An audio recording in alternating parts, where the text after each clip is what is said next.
جب ان سے ان کے پروردگار نے فرمایا کہ میرے فرمانبردار ہو جاؤ تو انہوں نے عرض کی کہ میں رب العالمین کا فرمانبردار ہو گیا۔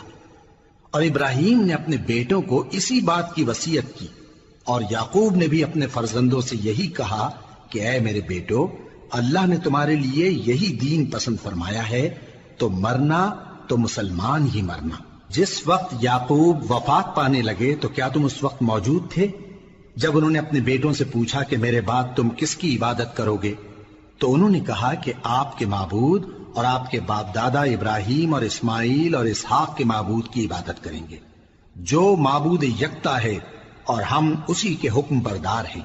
یہ جماعت گزر چکی، ان کو ان کے اعمال کا بدلہ ملے گا اور تم کو تمہارے اعمال کا، اور جو عمل وہ کرتے تھے ان کی پرسش تم سے نہیں ہوگی۔ اور یہودی اور عیسائی کہتے ہیں کہ یہودی یا عیسائی ہو جاؤ تو سیدھے رستے لگ جاؤ گے۔ اے پیغمبر، ان سے کہہ دو نہیں، بلکہ ہم دین ابراہیم اختیار کیے ہوئے ہیں جو ایک اللہ کے ہو رہے تھے اور مشرکوں میں سے نہ تھے۔ مسلمان